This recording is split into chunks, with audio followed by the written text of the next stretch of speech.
Hey y'all, Coach Isha here, and today we're talking about why mindset isn't enough on its own. But before we do that, you should know that I help resilient mothers shift their past to prosper their present. And it all starts with remembering who you are.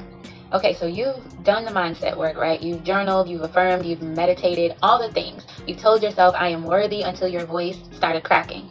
But deep down, when you are alone, when the lights are out, when the noise fades, you're still overwhelmed, you're still lost, you still find yourself surviving instead of leading your life. And why? I'll go ahead and tell you. It's because mindset alone is not enough.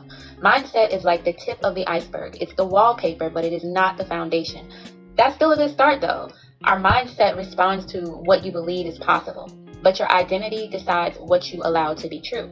You can think all day long, I'm confident, but if your core identity still sees you as the self-sacrificing woman, the invisible one, the one who survives instead of thrives, your nervous system, your patterns, and your life will absolutely reflect that. Mindset, it changes your thoughts, but identity changes your reality. That's why you feel stuck even after years and years of trying, because no one taught you how to shift your self-concept, which is the internal blueprint that silently runs your choices, your boundaries, your energy, your worth, all of it. You're not broken, okay? But you are becoming, and becoming starts when you stop just upgrading your thoughts and you start really reclaiming who you truly are.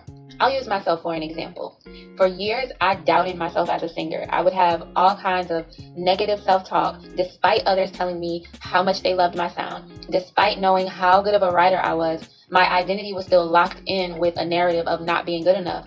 And then becoming a parent, especially a primary parent, I felt like I had to completely give up on my passion altogether. Not to mention having outside influences from past experiences that left a bad taste in my mouth when it came to working with others in the music industry.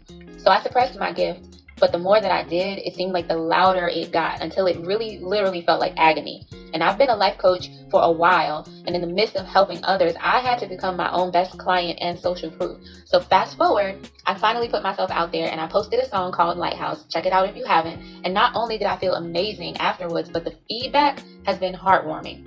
So walking in your authenticity and feeling confident in your personal power, it's not just some cookie cutter program that you can just run through. It takes real dedication and vulnerability.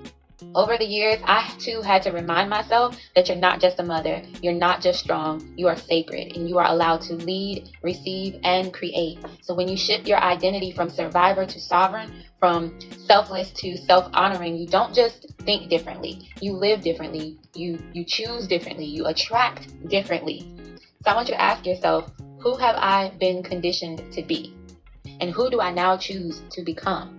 Not just what do I want, but what do I need to